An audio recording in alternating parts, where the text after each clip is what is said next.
Vamos lá. Desembargador João Pedro Gebran Neto, ele é desembargador do TRF4, da 4ª Região, né? Tem livro publicado sobre direito da saúde já há um bom tempo. Ele fala bastante sobre medicina baseada em evidência. É um magistrado de escola, né? É um sujeito que tem aquelas virtudes que toda a sociedade espera de um magistrado, especialmente a sua independência, né? Aqui a minha honra, o meu orgulho de estar dividindo esse painel e sendo responsável por mediar e estar ouvindo o desembargador João Pedro Gebran Neto. Desembargador, seja bem-vindo.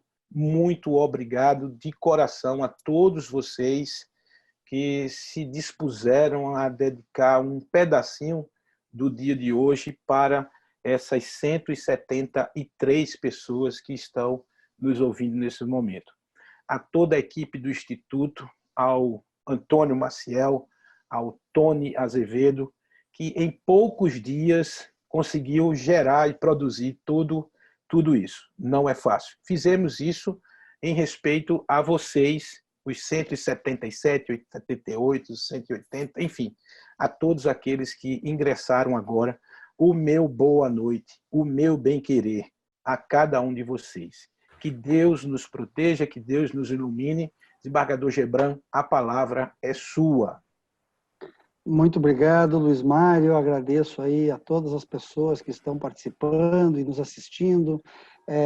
Confesso que é a primeira vez que participo de uma live, é uma oportunidade, uma experiência única de conversar com uma plateia tão grande, tão distante em todo o Brasil.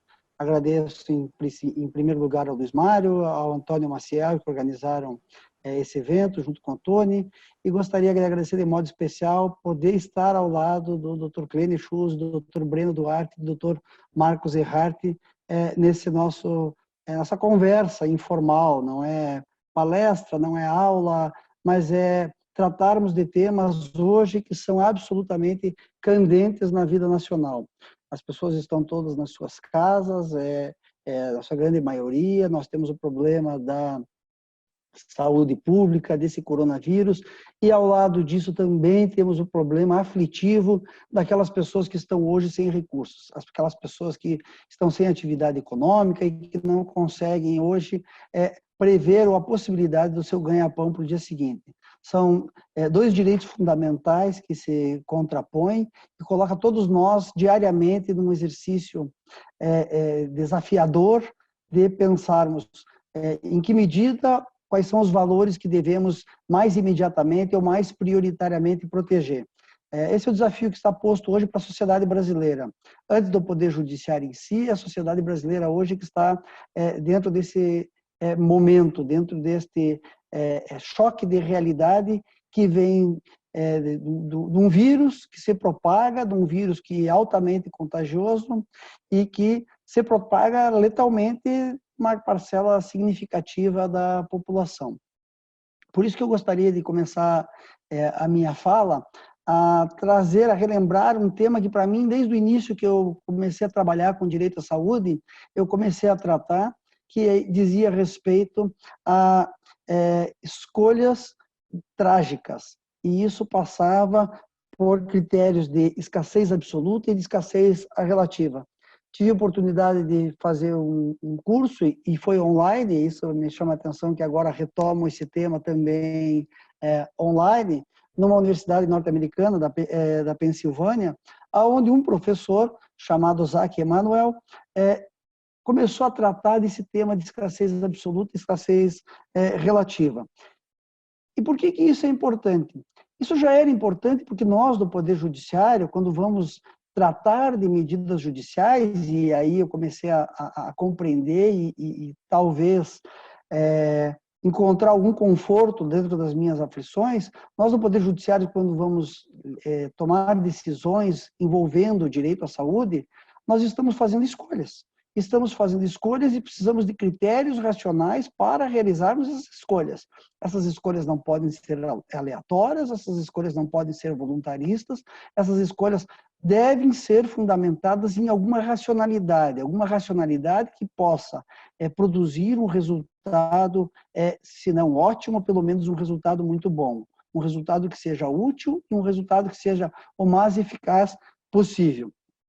E aí, dentro desses critérios de escassez absoluta e de escassez relativa, e rapidamente rememorando que a escassez relativa é quando existem bens da vida, mas eles devem ser distribuídos do modo mais harmônico possível, e na escassez absoluta não há o bem da vida a ser entregue a todas as pessoas. Dentro desses critérios, nós vemos que a solução para a escassez relativa é a alocação de recursos. É como nós vamos utilizar os recursos disponíveis, os bens da vida disponíveis e entregar aqueles bens da vida para a sociedade, para a parcela da sociedade, ou quais são os critérios que vamos definir para escolhas de pessoas e principalmente de grupos de pessoas. Isso que é feito com as vacinas, Luiz Mário. Quando há campanhas de vacinação, o poder público não consegue atender os 220 milhões de brasileiros, vacinando gratuitamente a todos por diversos dessas moléstias que nós temos aí. Então, acaba elegendo quais grupos de pessoas que devem receber esta vacina. Os mais idosos, os profissionais da saúde, isso são as vacinas de gripe, as crianças que também se contaminam mais facilmente, têm menos anticorpos, e assim são feitas alocações de recursos para escolher grupos prioritários. Outras pessoas não vão ser elegíveis, mas elas têm capacidade de melhor se defender, porque seu organismo é mais preparado, já são adultos, já não têm comorbidades, e entre outras coisas. Quando nós estamos num cenário de escassez absoluta, o que nós temos é racionamento. Racionamento é a falta de bem da vida para atender pessoas em iguais circunstâncias. Pessoas que mereceriam o mesmo tratamento, mas nós não temos esse tratamento. Eu gosto de referir que isso não é uma novidade, isso não é agora com a pandemia do coronavírus, isso já existiu na história mundial por diversas vezes. Foi assim com o surgimento da penicilina, foi assim com o surgimento dos tratamentos por hemodiálise, foi assim recentemente com o coquetel para tratamento de HIV/AIDS, e ainda mais recentemente foi assim com a questão do H1N1, com a inexistência do medicamento Tamiflu num primeiro momento. E também foi assim com algumas dessas epidemias de gripe, como a gripe aviária, a gripe suína, dentre outras, aonde se cogitava àquele tempo, e num passado não muito distante, se cogitava àquele tempo que faltariam UTIs, que faltariam respiradores artificiais, que faltariam bens da vida para entregar às pessoas que deles necessitassem. Felizmente, nessas outras epidemias anteriores, o que aconteceu é que a notícia que se ventilava através do mundo não acabou ocorrendo da forma como se imaginava. A epidemia que ocorreu foi menos grave ou menos contagiosa que as anteriores, e não houve a falência material de infraestrutura para atender as pessoas no que dizia respeito a UTIs, a respiradores artificiais ou a ventiladores pulmonares. Pois bem, infelizmente, isto não é o que está a se revelar na atualidade. O que nós estamos verificando é que, efetivamente, já não é mais uma questão cerebrina, já é uma realidade, se não a realidade do Brasil, mas a realidade de outros países. O que a gente assiste não há UTIs para atender a todos. Não há respiradores artificiais para atender a todos que necessitam. Não há ventiladores, não há equipes médicas, enfim. Há escassez absoluta, nós estamos vivendo uma realidade de racionamento.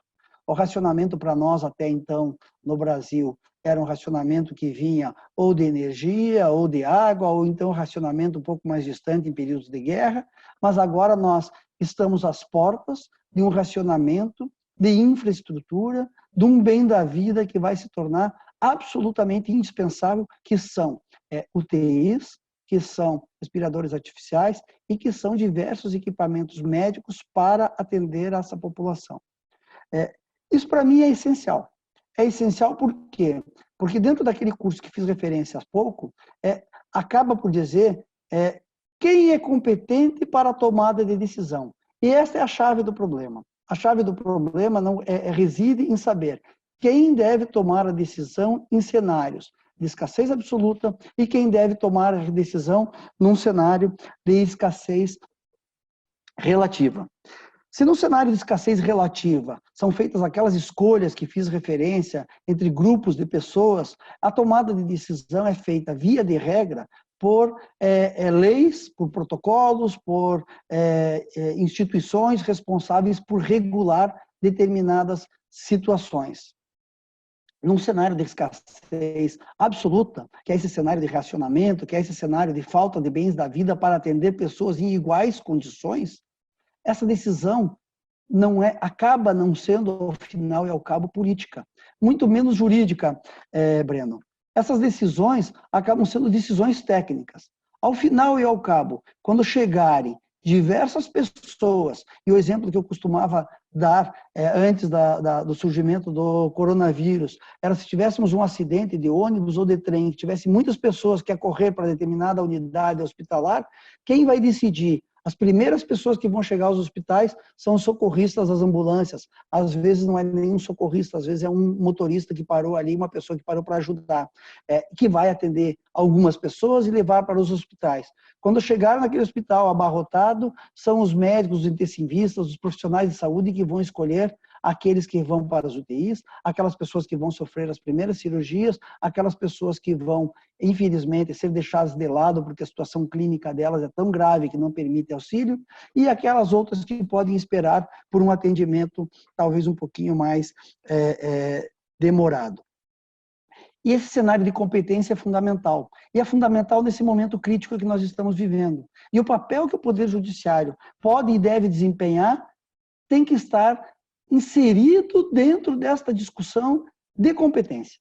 Essa discussão de competência é fundamental porque nós, operadores do direito, e de modo muito demarcado, nós, juízes, temos que reconhecer que nós podemos muito, mas nem sempre devemos. Essa é uma fala do ministro Barroso que me parece muito adequada, muito oportuna, porque se nós temos o poder da caneta, se nós temos o poder de decidir qual é a pessoa que entrou com uma ação e determinar que ela vá ser incluída numa UTI, nós também temos que ter a consequência, Dr. Clênio e a Linde nos traz isso com muita clareza, nós temos que ter o cuidado de perceber a consequência de nossos atos.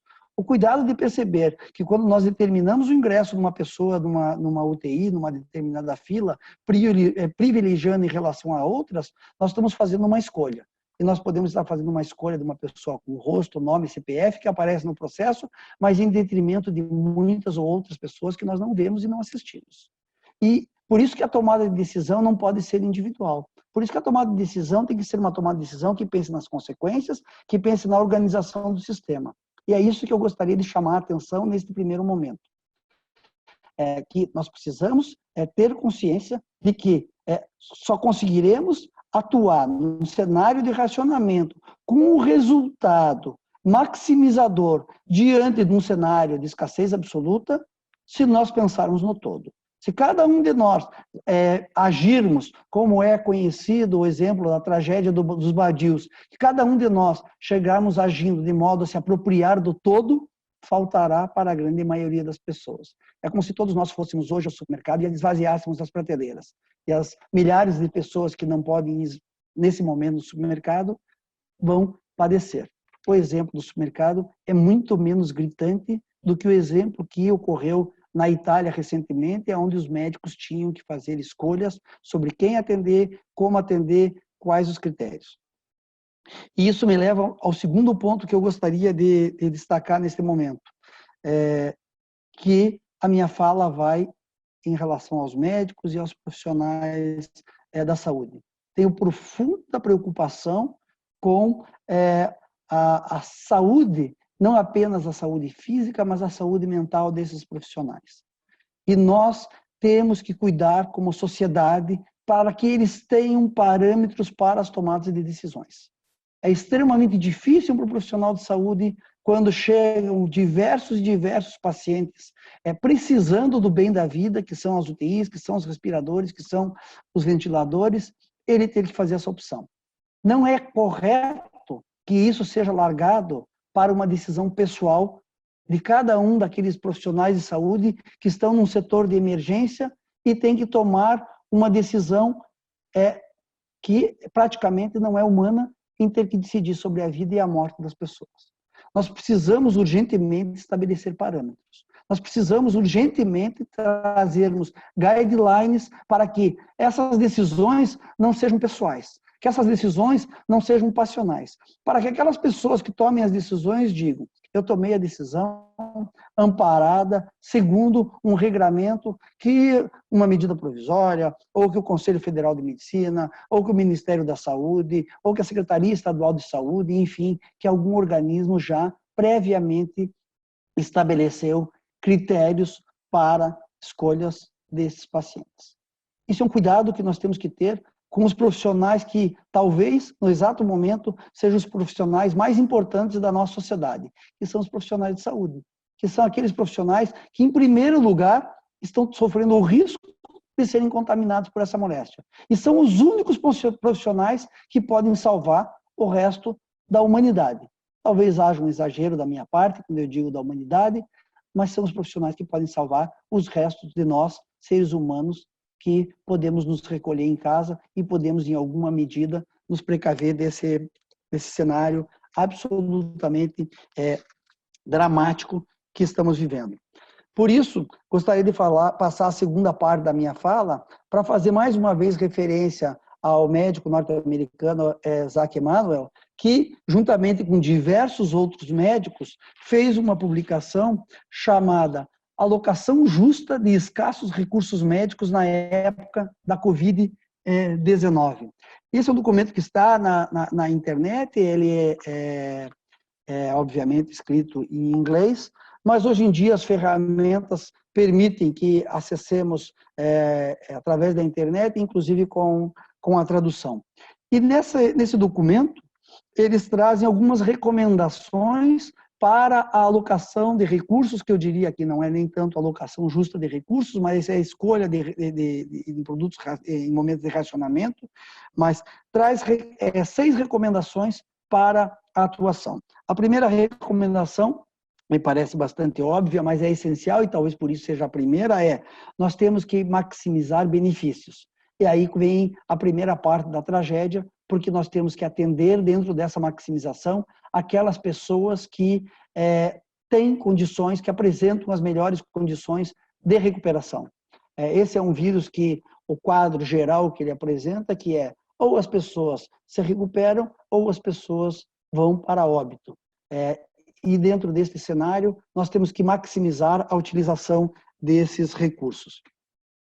A segunda recomendação que esse grupo de profissionais de saúde fez diz respeito a priorizar os profissionais de saúde na sua atenção. Eles precisam ter alguma prioridade se eventualmente vierem a se contaminar com o Covid-19.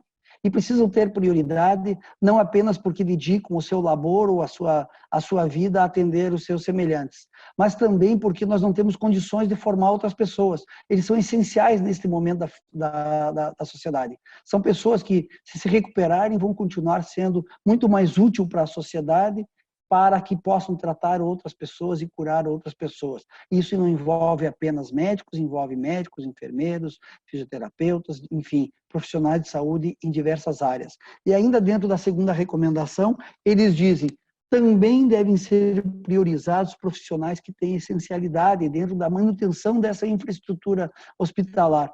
Aquela pessoa que leva o gás, aquela pessoa que liga a energia, aquela pessoa que faz a limpeza hospitalar, elas são igualmente essenciais para a manutenção e para a priorização de atendimento.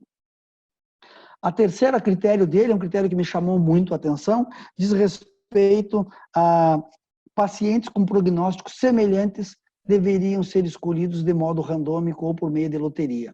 Diz ele, você não pode estabelecer um critério de quem chega primeiro é atendido primeiro, você não pode atender também critérios outros que possam gerar determinada desigualdade. e ele fazia referência, por exemplo, às pessoas que ficaram em casa e se resguardaram durante muito tempo para evitar contaminação sua e de terceiros.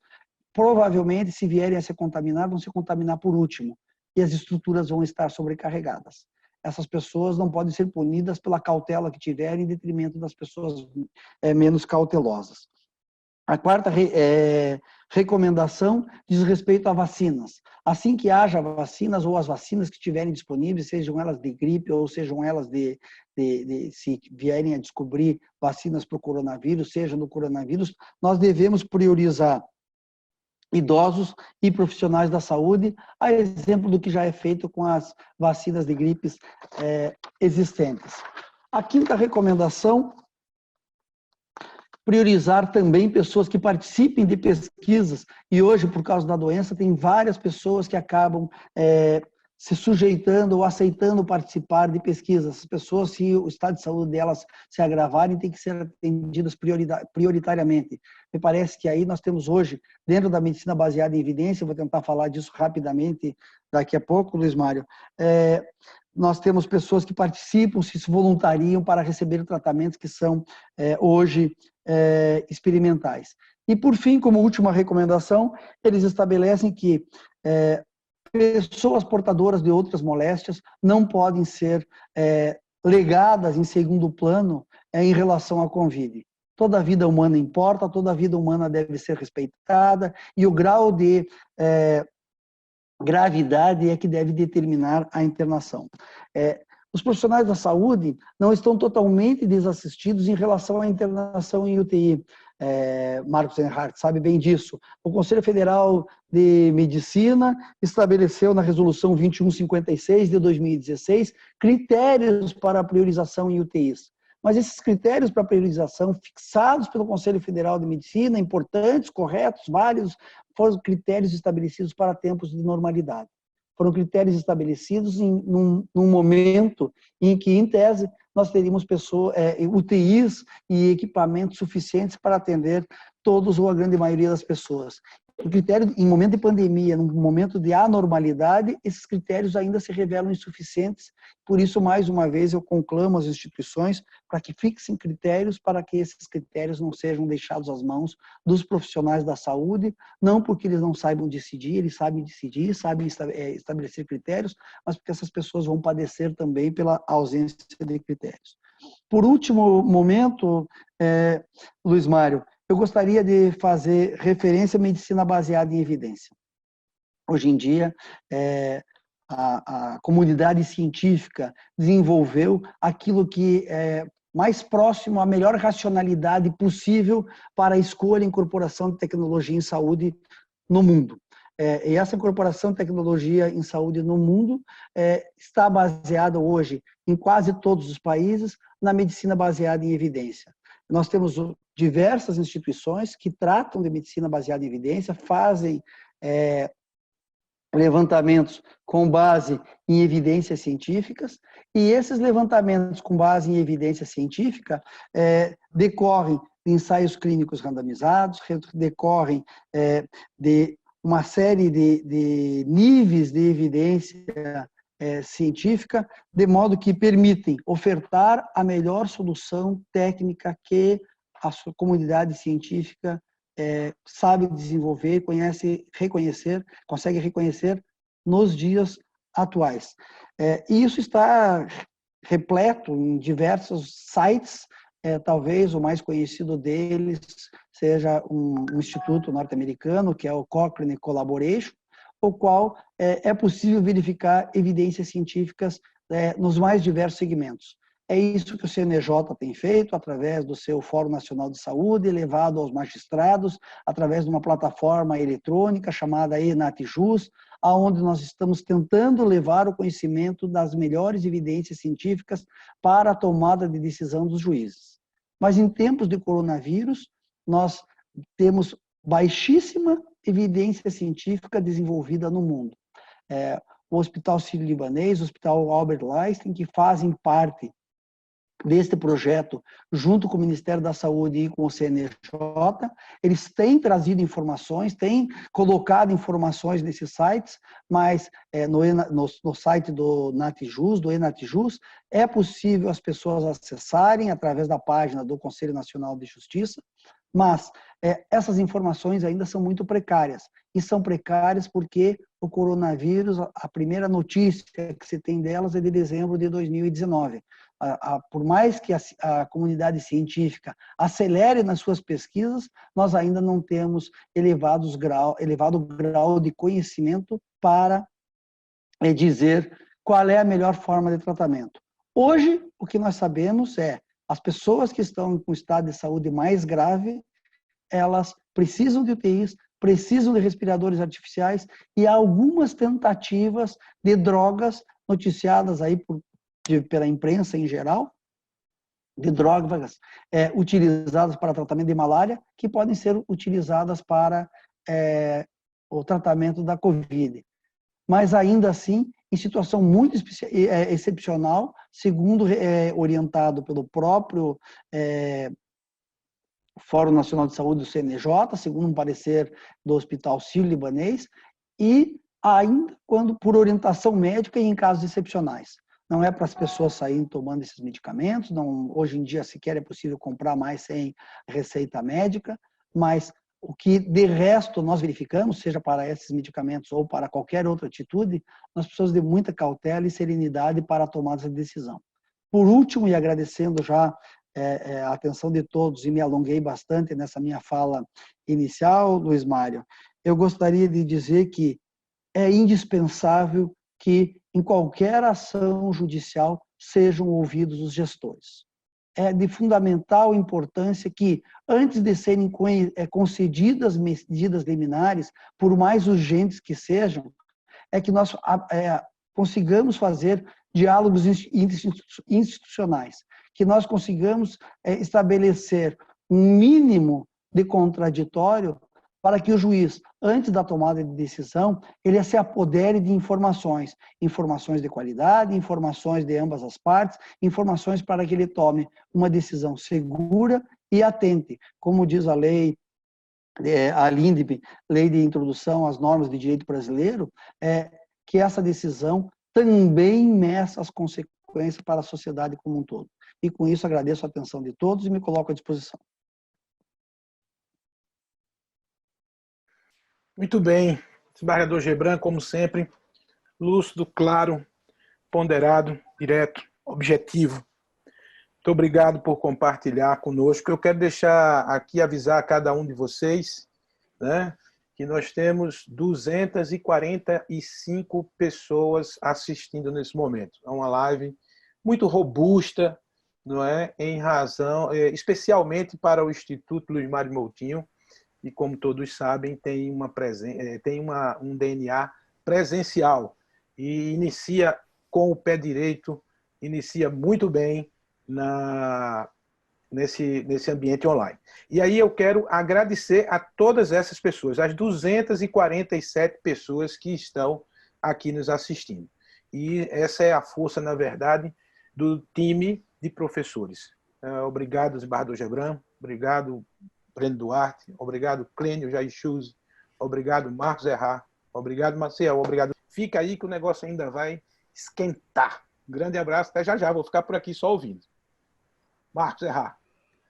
Ok, Luiz. Boa noite para você, boa noite para todo mundo que está aí, para os meus colegas hoje à noite nessa conversa, desembargador Gebran, doutor Breno, doutor Clênio, tá? O pessoal aí da técnica que está cuidando aqui da gente, Maciel, Tony, para todo mundo que está ouvindo a gente. Eu acho que o Luiz foi muito feliz com as palavras. Acho que o desembargador Gebran foi preciso, tá? Foi ponderado e deixou para a gente várias possibilidades para o debate aqui. Eu queria ponderar alguns pontos do outro lado do balcão, como advogado.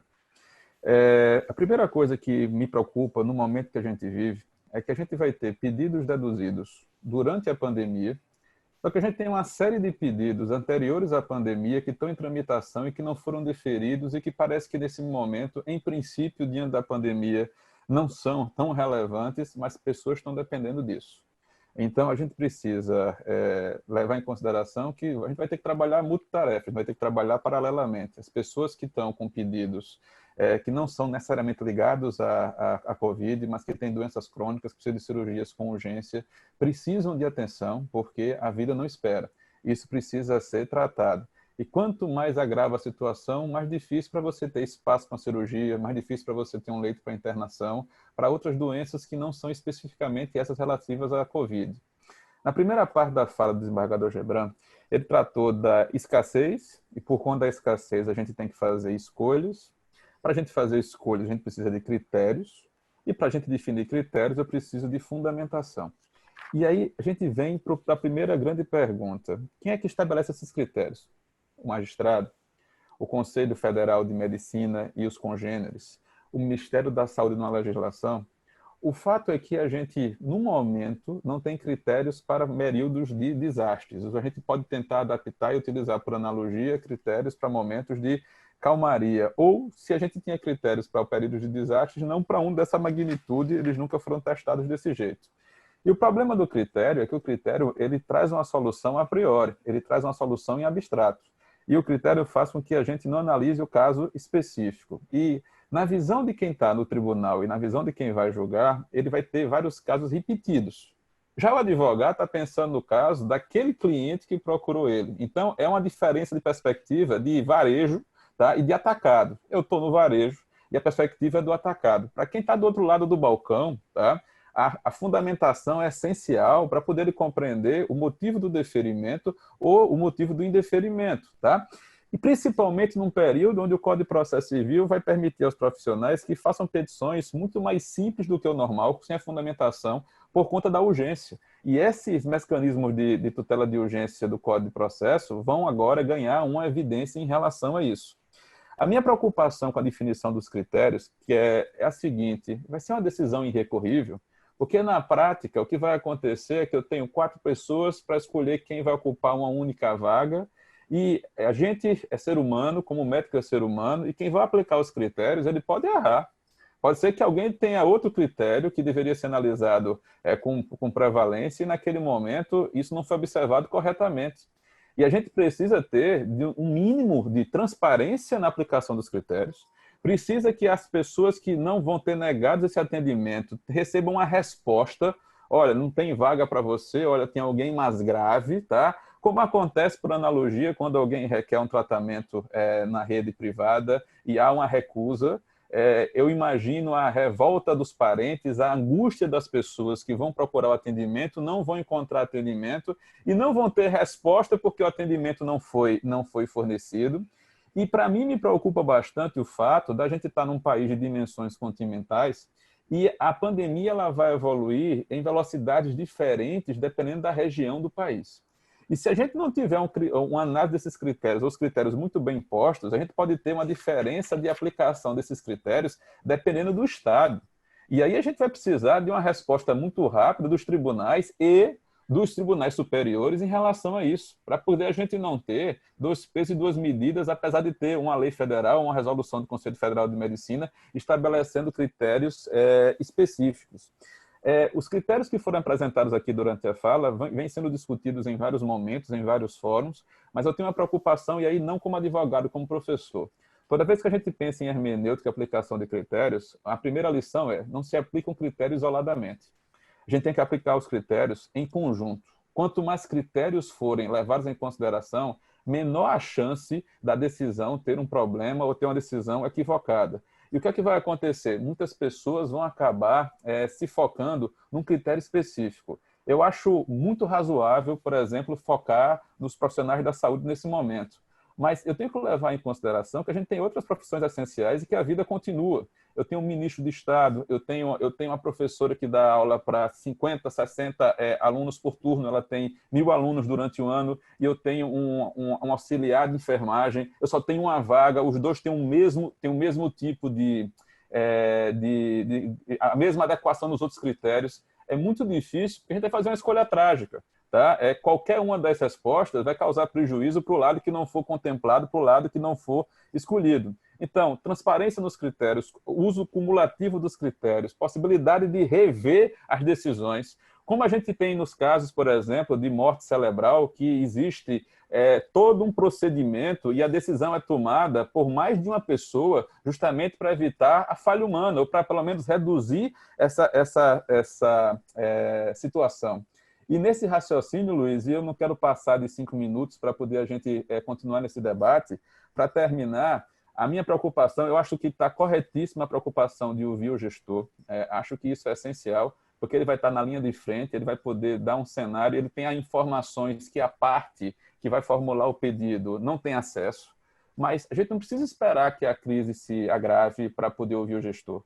Se pode fazer uma integração do judiciário, do executivo, se fazer um comitê de gestão de crise, se ter relatórios diários, se mandar esses relatórios para os magistrados, porque a gente no Brasil tem uma tradição de raciocinar reativamente. A gente espera o problema acontecer para tomar uma providência. E o que essa pandemia está mostrando é que quanto mais proativo a gente for, quanto mais a gente tomar medidas preventivas, a gente se antecipar os problemas, melhores vão ser os resultados para a gente tentar conter isso. E na nossa tradição, a gente espera que alguém demande para depois ouvir a parte, para depois dar o contraditório e vir a decisão. O que é que a gente está esperando para fazer um comitê de gestão de crise de saúde em cada estado? Tem um representante da OAB, tem um representante da magistratura, tem alguém da Secretaria de Saúde, pegar o corpo técnico que já ajuda nas varas da fazenda, nas demandas de saúde e trazer alguém para poder dar uma estrutura. A gente pode ter essa mesma estrutura que a gente está usando hoje aqui, fazer uma reunião telepresencial uma vez na semana, uma vez no final do dia, quando a situação estiver mais grave, para poder a gente buscar juntos soluções para lidar com esse problema. Eu vou parando por aqui, parabenizando o desembargador pela essa primeira introdução, que eu acho que foi muito produtiva para os debates, Luiz. Devolvendo a palavra para você, para poder a gente prosseguir. Ótima observação. Temos 253 pessoas. Obrigado mais uma vez. Desembargador Gebran, quer responder uma por uma ou quer tudo de uma vez? Eu acho que posso, obviamente, não vou nem responder, muito menos tenho condição de... É só trazer algumas questões isso. Só algumas questões me parecem pertinentes, toda a preocupação apresentada pelo Marcos Enhart.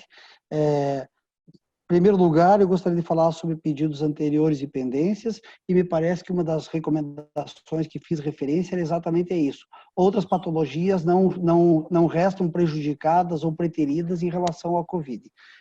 Toda vida humana vale, toda vida humana deve ser cuidada, né? E aí nós vamos para os critérios médicos. E esses critérios, doutor Marcos, me parece que tem que ser médicos, né?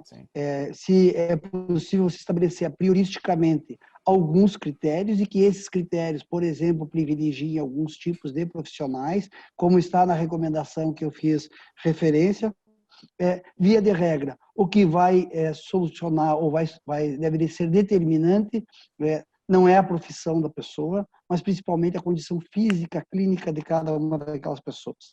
Só que nós temos diversas escolhas que me parece que os profissionais da saúde têm que ter atrás deles uma retaguarda para a tomada de decisão.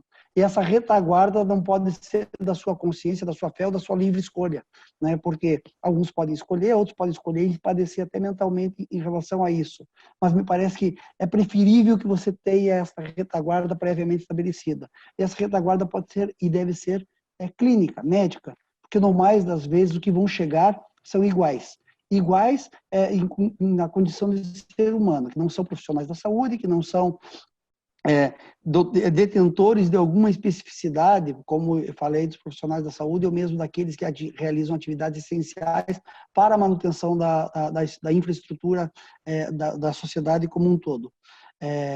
Não consigo, apenas, só para fazer um comentário, ver que determinada profissão, como ministro de Estado, secretário de Estado ou mesmo magistrado, possa ser, às vezes, uma situação mais importante do que outras, até porque depende, ao meu juízo, da essencialidade daquilo que desempenha.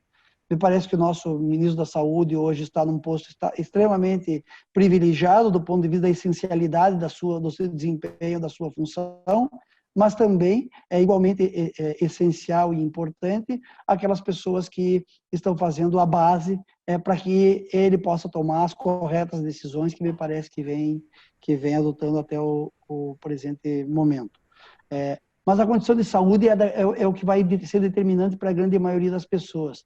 E, infelizmente, a Itália teve que fazer essas escolhas. E espero que o Brasil não tenha que fazer. Todo o nosso esforço no Brasil hoje é para aquele famoso achatamento da curva da pandemia, para que a nossa infraestrutura, que não é ruim, que não é pouca, embora a gente saiba que o SUS padece de subfinanciamento, né? Mas nós temos uma infraestrutura de leitos de UTI proporcionalmente ao número de 100 mil habitantes, bastante razoável se comparado aos demais países, embora nem sempre bem distribuídas no território nacional.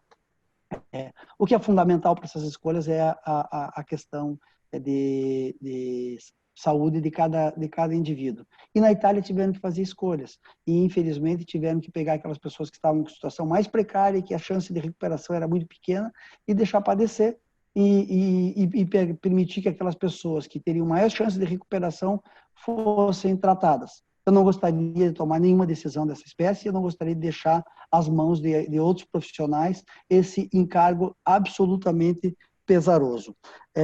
No que diz respeito ao varejo e atacado, eu gosto, e já não estou tratando mais em época de pandemia, estou tratando em época pré-pandemia, eu gosto de distinguir dois tipos de judicialização da saúde. Nós temos a judicialização da saúde, que busca, dentro da saúde pública, é disso que nós estamos tratando aqui, do indivíduo que busca a prestação de saúde que está prevista na política pública de saúde.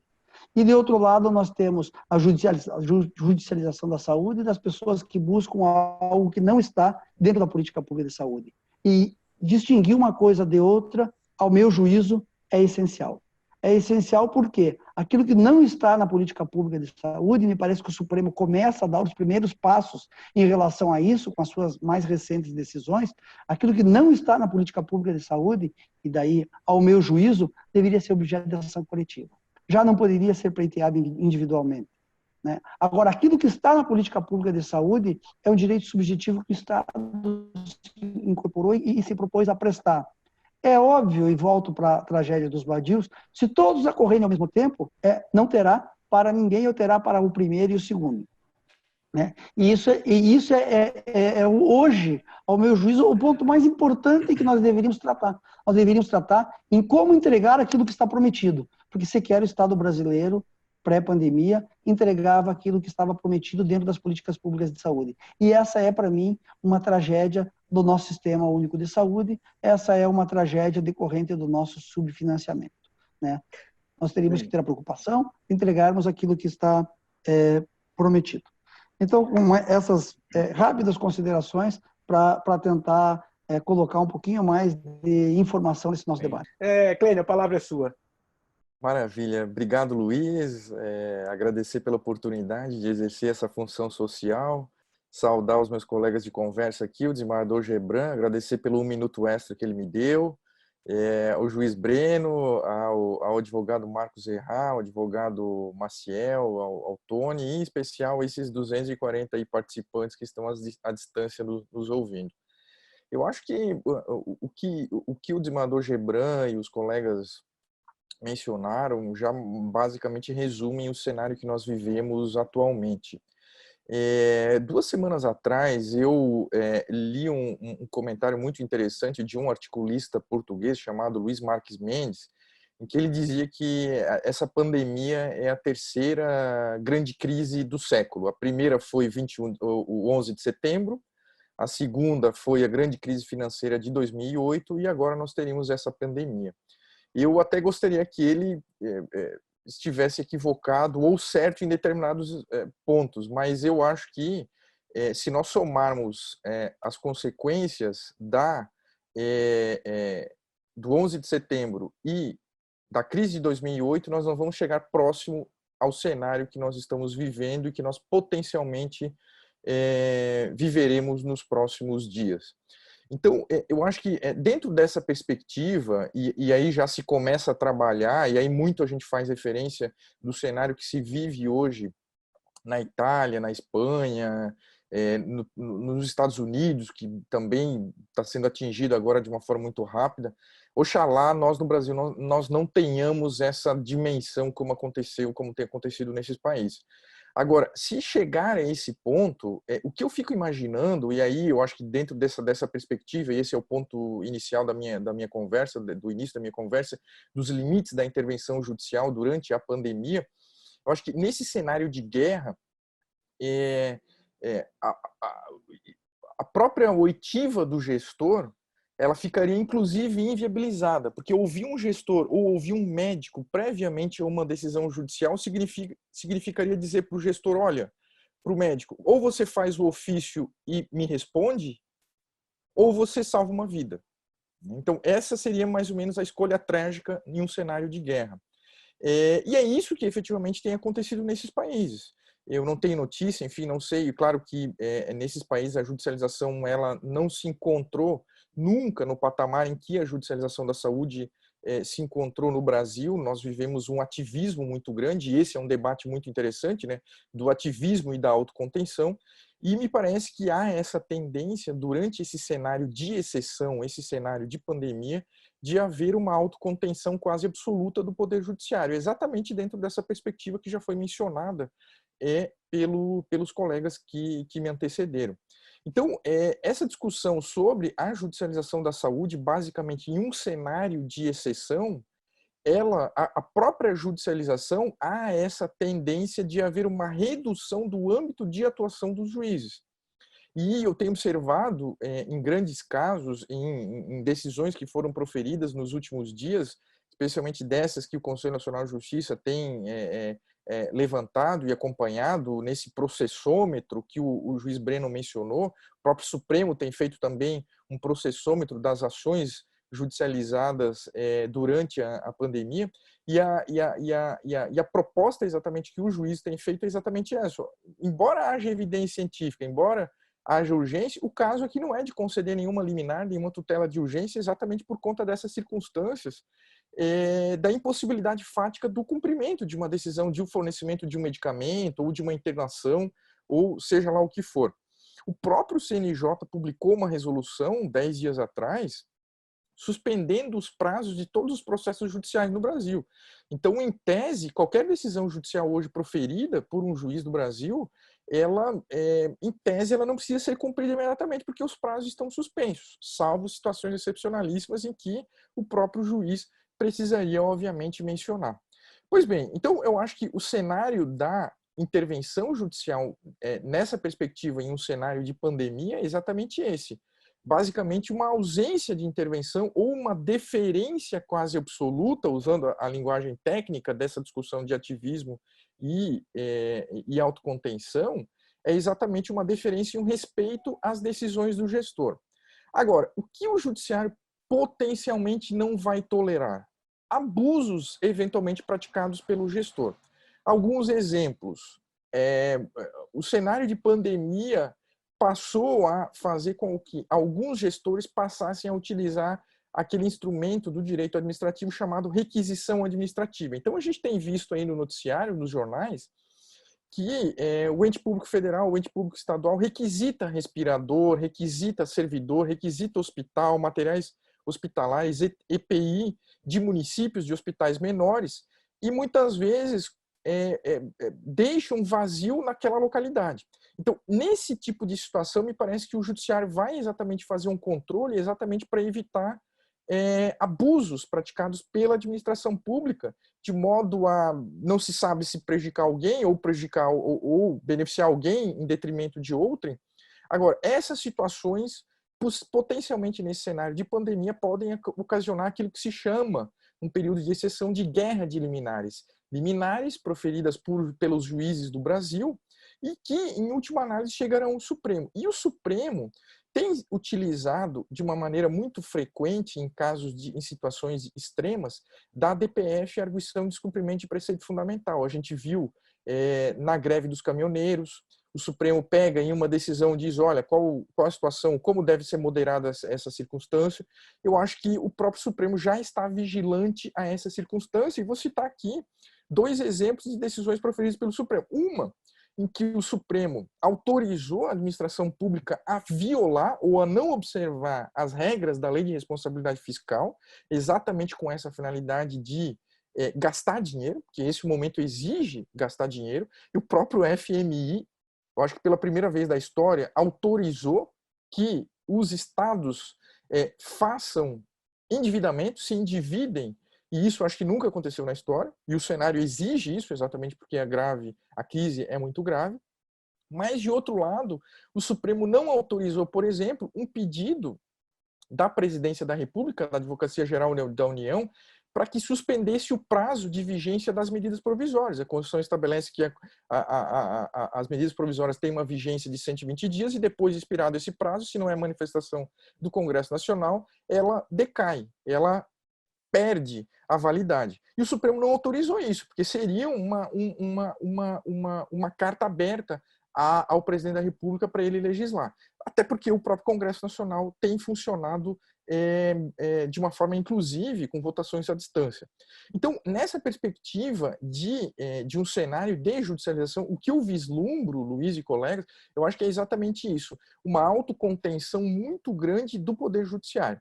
E a dúvida e esse é o ponto, eu acho que já, inclusive para trazer o debate dentro da linha que o próprio Luiz, você mencionou, o Marcos e o Breno, e o juiz Breno, é exatamente como ficará isso pós-epidemia, ou seja, esses processos que ficaram paralisados, qual vai ser o cenário, de que forma que isso será resolvido, exatamente porque nós estamos tratando de vidas em jogo. Em resumo, eu acho que o Oscar Vilhena Vieira, um professor da FGV, tem uma expressão muito interessante para essas situações. É resiliência constitucional.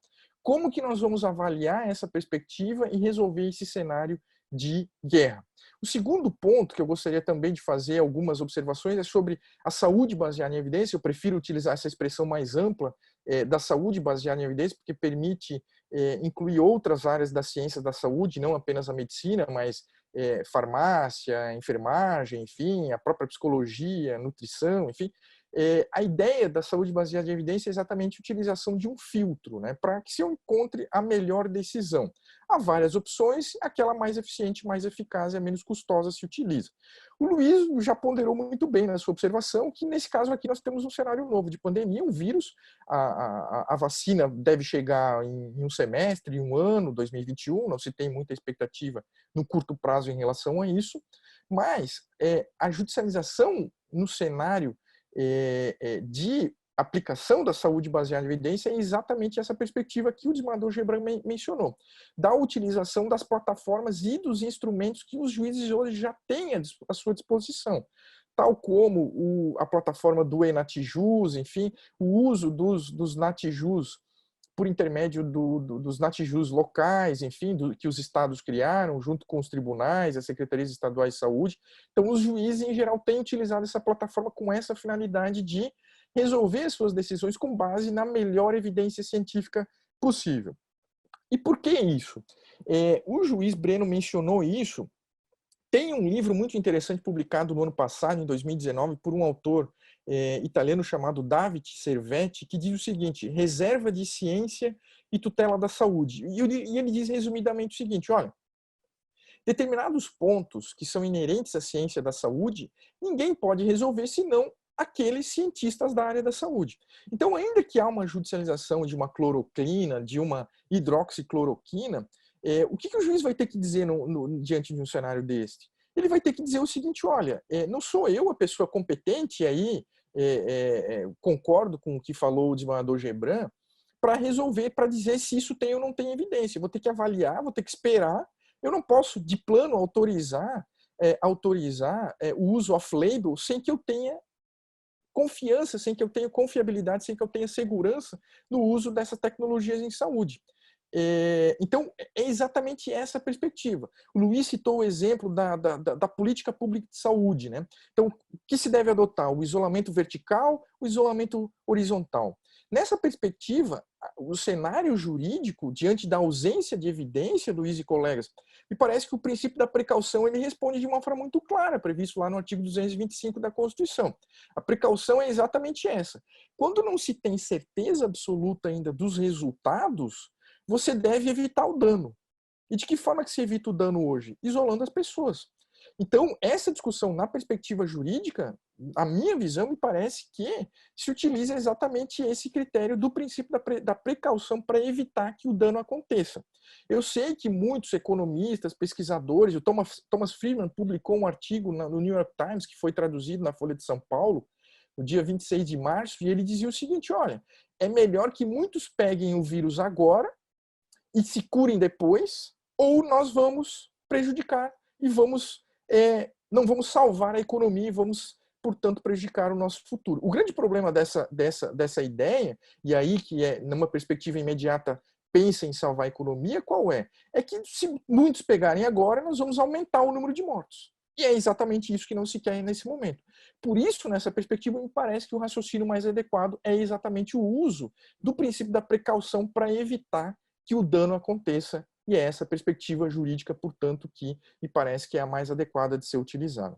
Luiz, a gente está com o tempo aqui avançando, eu gostaria só de tocar em alguns pontos que me parecem que merecem a nossa reflexão como uma espécie aqui de legado do Covid-19.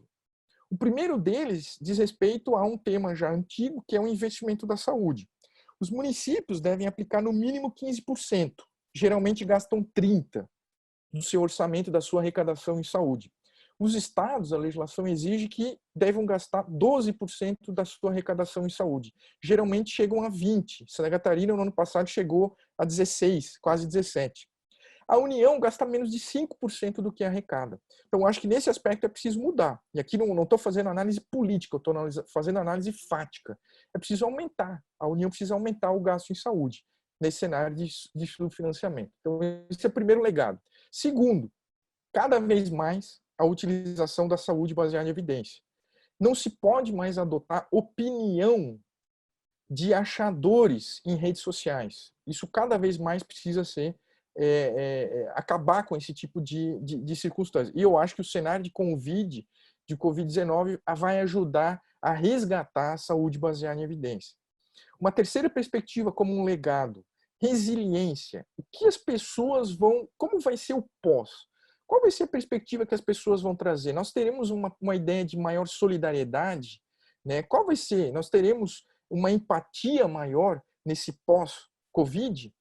E uma perspectiva que já foi trazida pelo desembargador Gebran também. Como nós vamos visualizar os profissionais da saúde? Será que é razoável um enfermeiro, um farmacêutico ganhar R$3.000 por mês? Dentro de todo esse esforço de um cenário de exceção, de guerra, de exposição desses profissionais da saúde, eu lembro que ontem saiu uma publicação, os 3 maiores hospitais de São Paulo têm 500 pessoas já afastadas que estão contaminadas, afastadas do serviço porque estão contaminadas pelo coronavírus 19.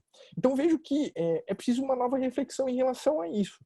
E também políticas de saúde mental. O desembargador Gebran mencionou isso, é um tema, é a doença do século, né? E isso tendencialmente vai se agravar após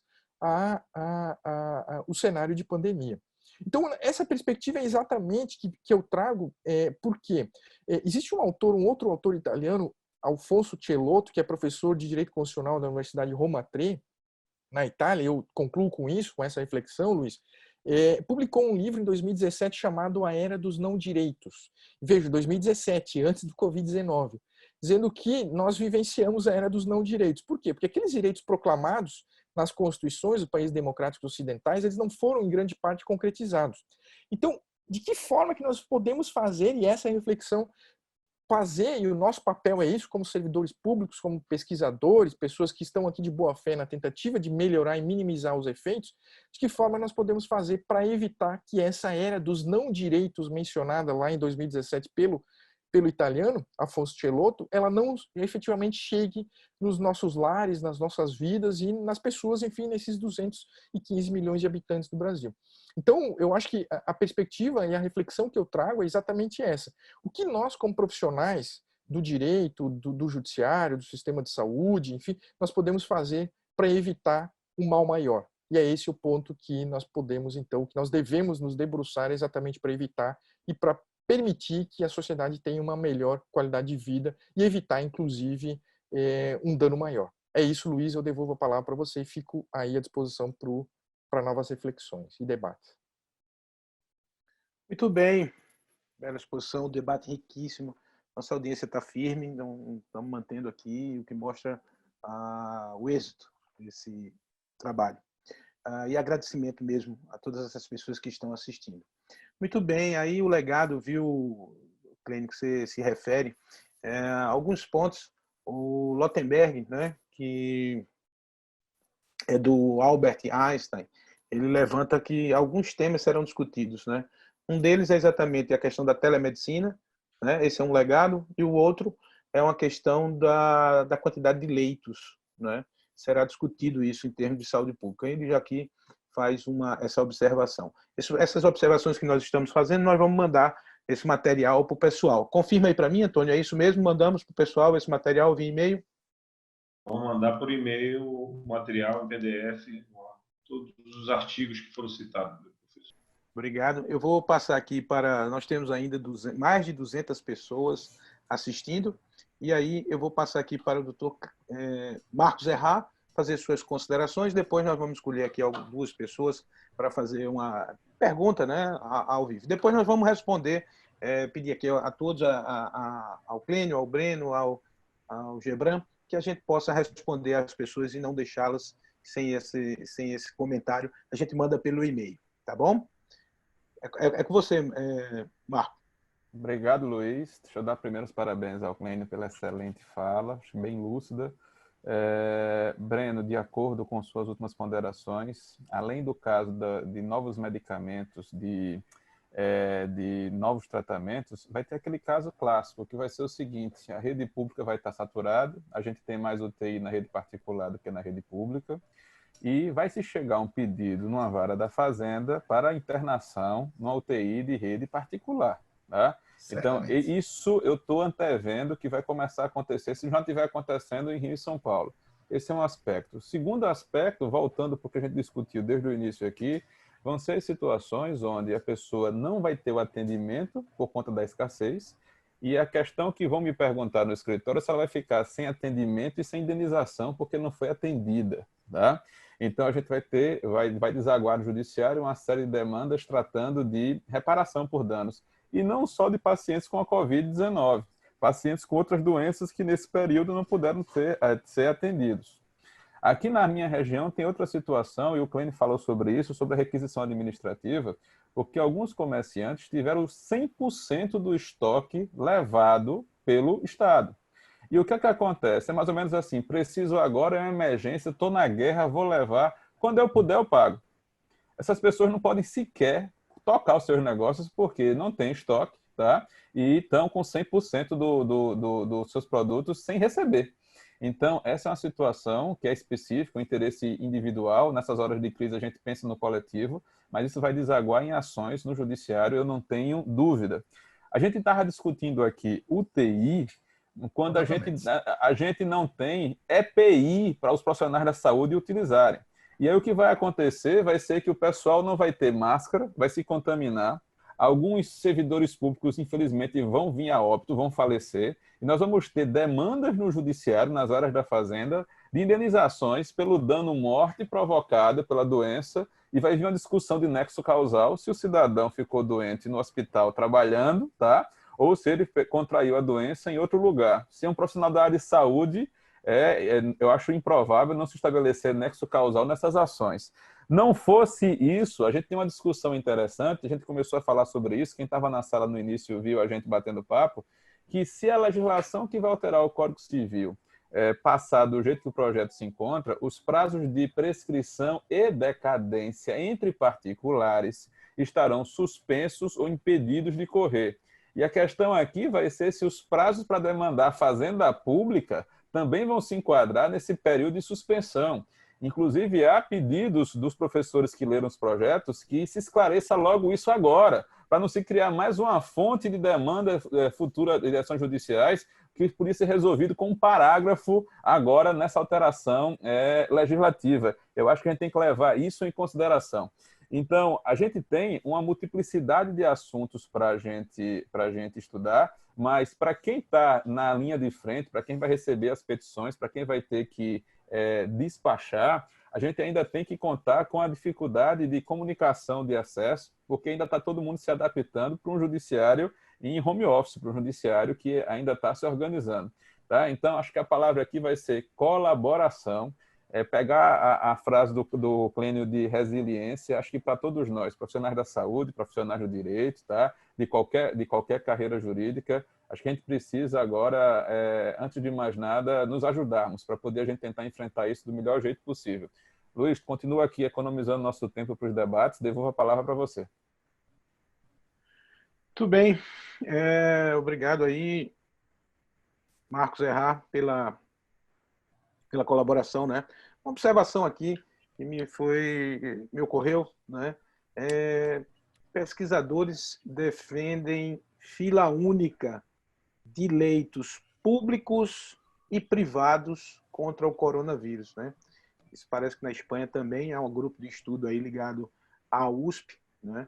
Cuidando desse pensamento. Acho que já você vê que fica se tentando encontrar um caminho que possa minimizar essa questão da escolha difícil que o desembargador levantou de quem, em condições idênticas, você vai escolher para sobreviver e o que você vai escolher para não sobreviver, nas mesmas condições. Não é igualdade material absoluta. Então, só uma observação só, Luiz Mário. Eu acho que o grande problema, nesse caso, da unificação, não é outro, senão o financiamento dos leitos, né?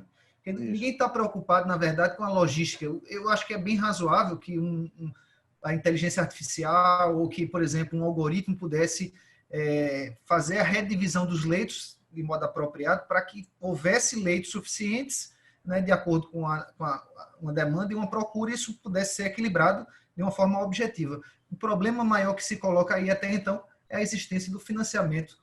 Como é que vai se dar esse financiamento para as instituições privadas? Como é que elas vão ser remuneradas por esses leitos hospitalares? Eu não sei se ainda está aí, mas está com a mãozinha levantada aqui, o Ailton. Eu peguei aqui logo na cabeça da lista. Então, se o Ailton estiver aí e puder fazer a pergunta, abre para ele, o Tony, o microfone, e depois para o nosso professor José Luiz Toro, que talvez também esteja aí, e aí ele pode fazer a sua pergunta, e as demais, como disse, vão encaminhar por conta do horário, e mantivemos aqui uma audiência firme, hein?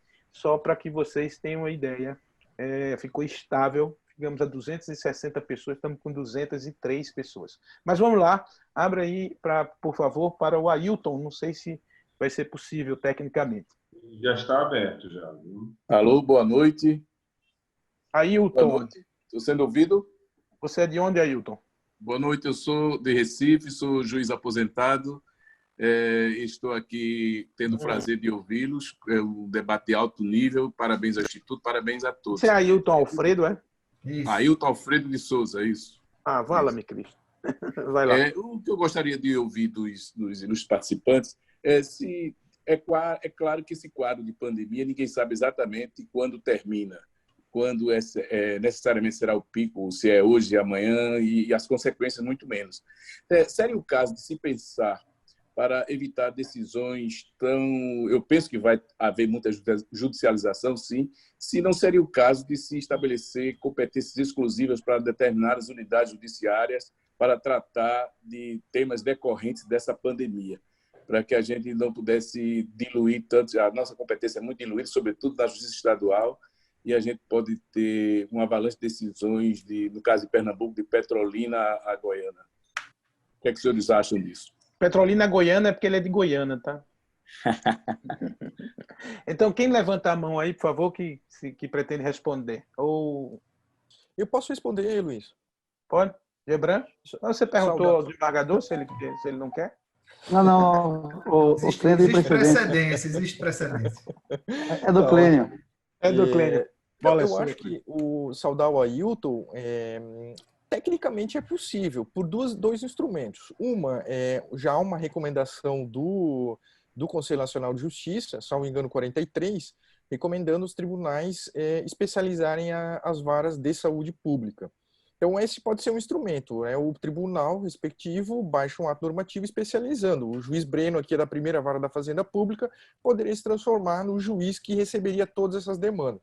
E há, de outro lado, também a própria Corregedoria dos Tribunais poderia utilizar um instrumento previsto lá no Código de Processo Civil dos chamados atos concertados, que é uma novidade, inclusive, do Código atual. Isso não existia no Código de 73, mas é exatamente esse tipo de uma espécie de delegação, em que um determinado juiz que teria um know-how específico para deliberar sobre aquele tema poderia tratar sobre esses atos. Mas aí também dependeria de um ato da Corregedoria do Tribunal. Então, eu acho que o Ailton tem razão.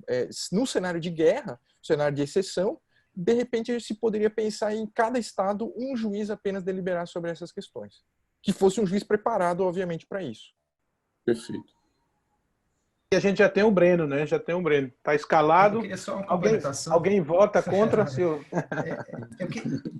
Eu queria só complementar dizendo o seguinte, isso que o Clênio falou inclusive, para minha opinião, é o futuro. Essa concertação que existe, que decorre da própria cooperação, ela, a rigor, já existe em muitos lugares. Existem o relato do Rio Grande do Norte, existe o relato de alguns juízes criminais em que um juiz faz a instrução processual e outro dá a decisão. O próprio Tribunal de Justiça de Pernambuco tem um núcleo de agilização de sentenças em que vários juízes instruem um processo para um grupo de juízes apenas sentenciar, porque são juízes mais afetos às sentenças judiciais e não à execução de audiência, de modo que o Poder Judiciário está, nos dizeres de um desembargador muito, muito influente nosso, se apetrechando para a realização desse tipo de conduta, né? O Alfredo tem toda a razão quando ele coloca isso. E outra, hoje o Poder Judiciário que está de modo remoto, qual era o grande problema para um advogado que militava no interior? Era protocolar uma petição num juiz que não era o juiz da comarca e era em outro local. Na Justiça Federal um pouco menos, mas... E hoje, com o Poder Judiciário todo em home office, o remoto, você pode direcionar, do ponto de vista de um algoritmo, aquelas petições todas para um único servidor, para um único juiz, para um único grupo, que é o caso. Hoje temos as secretarias virtuais, que são grupos de servidores que também estão distantes e que também são elementos de divisão dessa concertação que o Clênio falou. Então, eu concordo plenamente com o Clênio nesse sentido. Nós vamos caminhando aqui para o final. Queria ouvir a indagação do Dr. José Luiz Toro, não é? Para a gente encerrar e dar uma boa noite a todos. Marcial está ali com o olhão aberto, agoniado. Ó. Agradecer o Tom Ailton aí pela participação. Sim, Ailton, desculpa. Obrigado, Antônio. Obrigado pela participação, Ailton. Agora bota teu nome completo no chat, né? Ailton Alfredo de Souza. Eu saber quem é. Ailton. Grande abraço. Grande abraço. Doutor Toro. Doutor José Luiz Toro. Não sei. Acho que ele não está mais no ar. Ver se ele está aqui. Ver se ele está. Muito bem. Tá aí? Tá sim. Abre o áudio dele. Não consegue?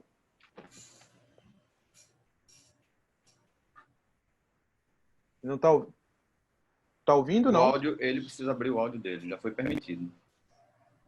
Será que ele não está nos ouvindo? Alô, tá me ouvindo? Agora sim. Oi, muito bem. Boa noite a todos. Saudar Luiz Mário, saudar desembargador Gebran, meu querido Clênio, Marcos, doutor Breno, meu querido Maciel. É uma honra estar participando aqui com vocês, um debate extremamente rico.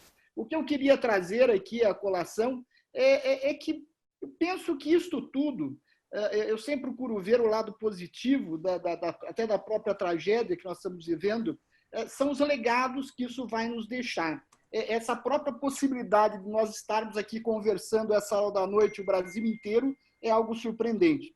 E a questão que eu trago é justamente da telemedicina. A telemedicina hoje está fechada a 7 chaves dentro do próprio Conselho Federal de Medicina. Teve uma resolução muito importante. Essa resolução, antes de entrar em vigor, ela foi revogada.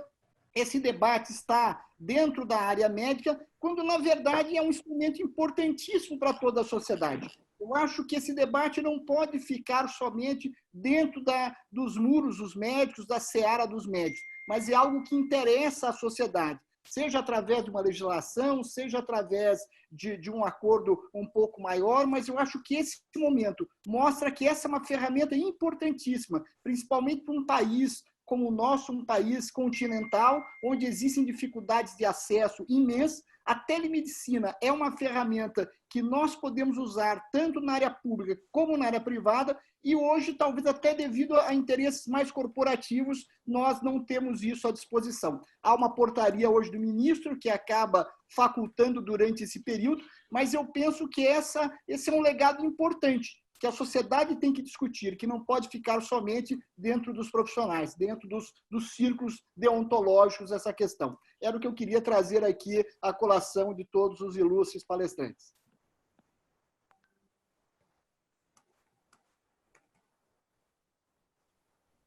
Fazer uma observação aqui, depois passo para quem pretender, até só para, dentro desse assunto telemedicina, e contextualizar as pessoas que estão aí assistindo, é que tem um ofício o que o Tuturo coloca, é de que nós teríamos, isso não era um debate só restrito aos médicos, né? Então tem um ofício do Conselho Federal de Medicina, que é o 156 de 2020, e aí ele permite a teleorientação, o telemonitoramento e a interconsulta, quer dizer, entre os médicos, né? Então, isso está sendo permitido. De fato, a realidade, e aí como o Breno colocou, a realidade força o direito, né? Os conteúdos, o direito não tem um objeto em si mesmo, ele vai buscar sempre na vida, como ela seus textos normativos abertos, ou seus textos normativos, eles se referem à vida, ele não é a vida em si mesmo, enfim. E aí nós temos essa imposição da realidade. Essa questão da telemedicina houve uma discussão grande, foi e voltou recentemente, e agora a vida disse para ter telemedicina nesses 3 patamares. Terminou que os médicos acabaram encontrando, sendo obrigados a aceitar isso. Alguém quer comentar isso? Olha só, doutor, veja que bronca se arrumou. Conflito de jurisdição. Bom, vamos lá. Começamos com supressão de instância ou vamos do primeiro grau? Sempre inicia pelo primeiro grau. Vai, primeiro grau estadual, depois federal, depois advogado, se sobrar tempo, vai falar. Brincadeira, Marcos. Tranquilo. Então eu falo, pronto. O Breno não quer falar, eu falo. Não quer falar, Breno? Vai, você. Rapidamente, então, não, saudar... Vai, Breno, vai. Breno. Vai, Breno, rapidinho. O áudio do Breno está legal. Corta aí e entra Clênio. Então, saudar o professor Toro e mandar um abraço, enfim, e dizer realmente eu concordo com ele. No ano passado, o Conselho Federal de Não, fecha o Breno. O Marcos que mandou para a gente que corta tem aí o Breno.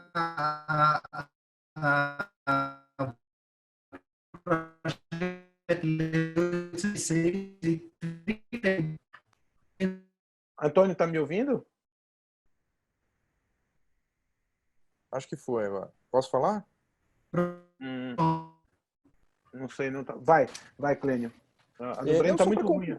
Só para concluir, então, no ano passado o CFM publicou uma resolução e logo na semana seguinte revogou essa resolução.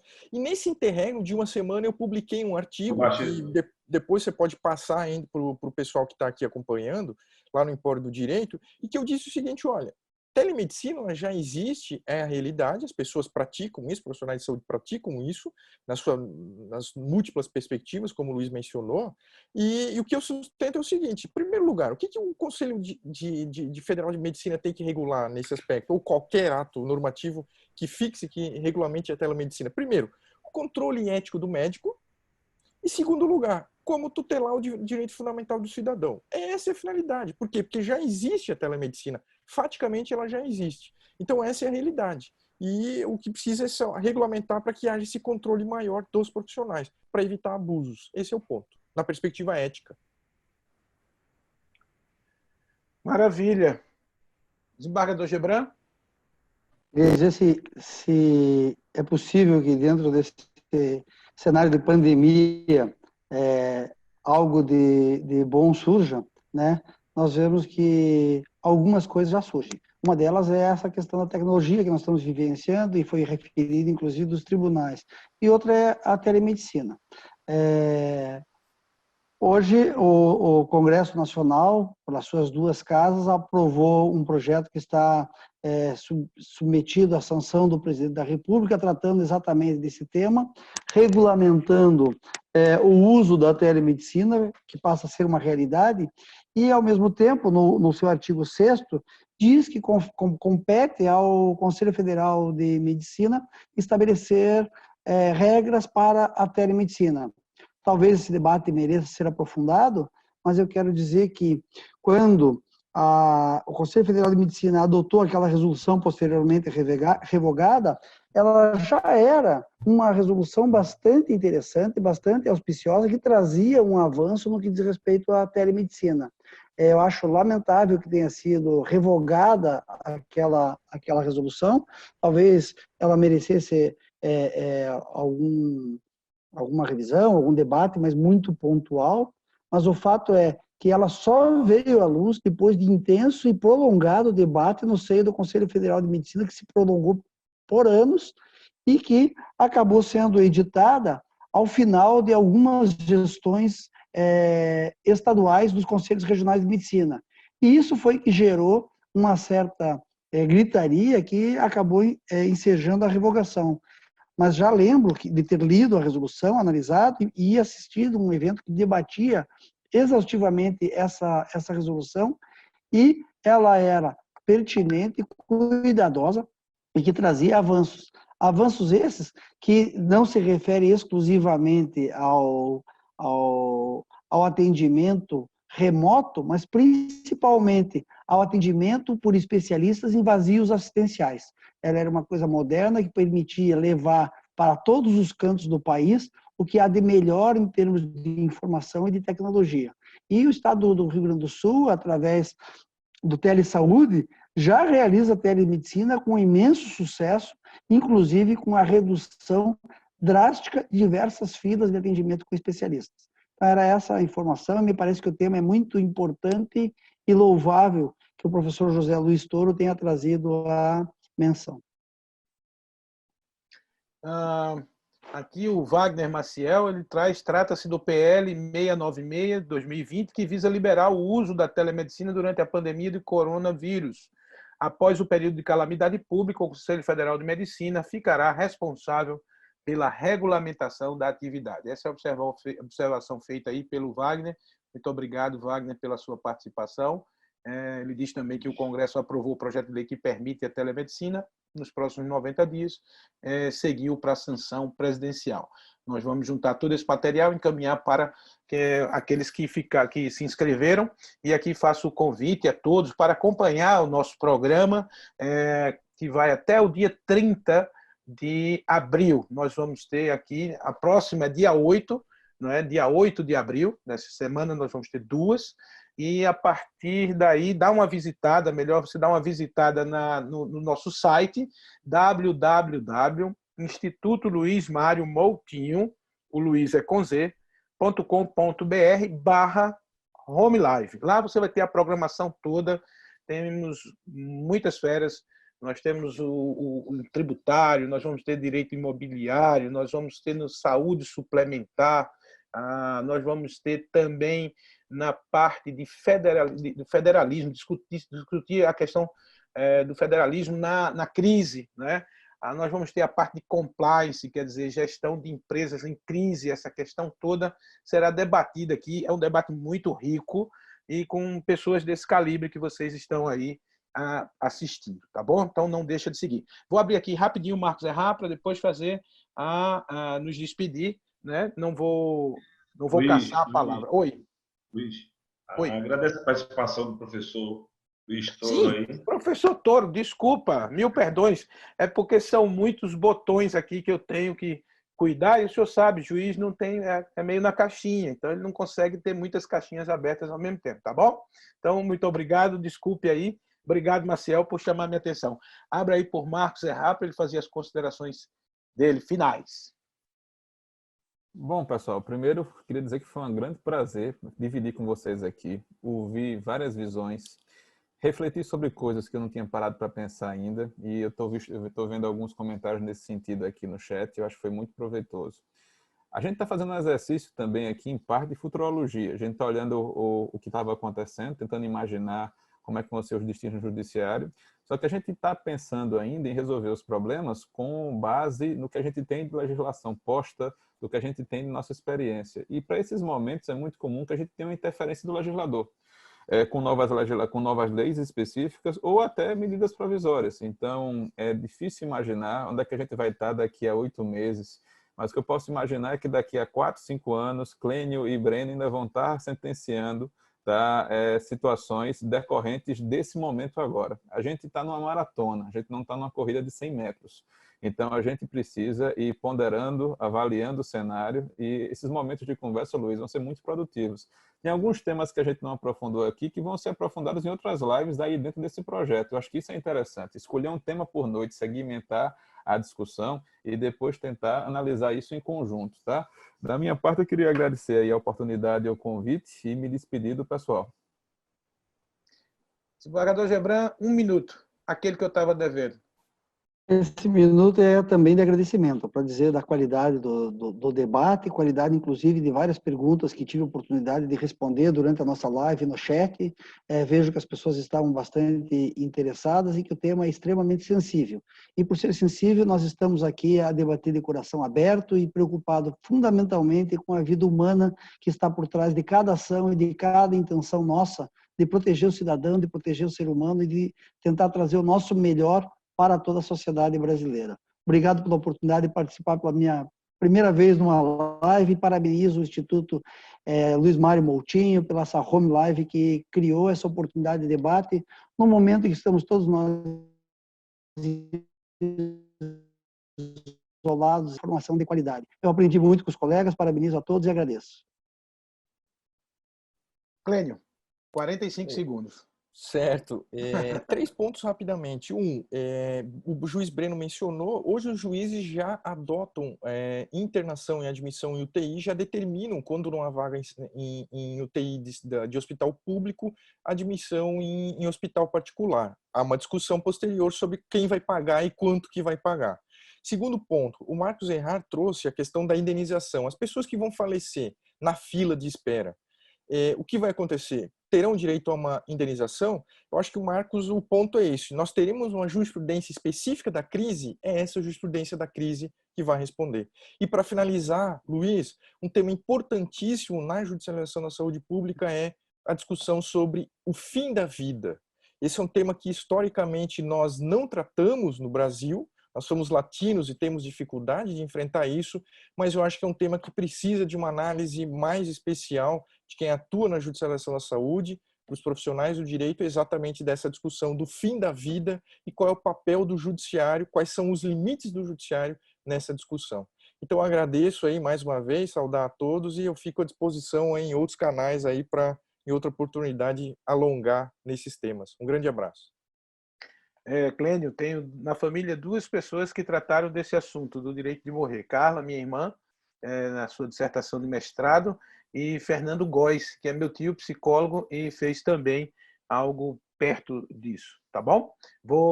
Tá gravado aqui a nossa live e eu vou botar isso em pauta. Breno, 38 segundos.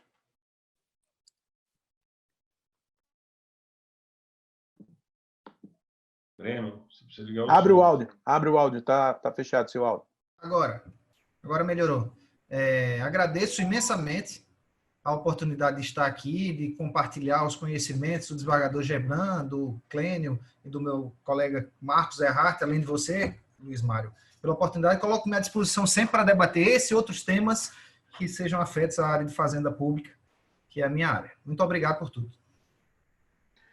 Obrigado a você. Aqui, só para quem ficou até agora e para vocês terem uma noção, nós tivemos 848 pessoas inscritas. Desembargador Gebran, sua primeira vez foi com o pé direito, tá bom? Passaram por esta live 465 pessoas. E agora nós temos ainda 140 pessoas assistindo. Então, muito obrigado a todos, foi um sucesso, graças a vocês. Eu quero agradecer de coração a todas as pessoas que se inscreveram. Saiba que isso é feito com muito carinho, com muito amor, com muita alegria. Os palestrantes estão aqui se doando, não é? E eu agradeço a cada um de vocês por isso. Aos 100 e tantas pessoas que ficaram até agora, até o finalzinho, muito obrigado. Vamos responder e vamos mandar para você o material. Isso depois ficará disponível para que vocês tenham acesso e possam assistir.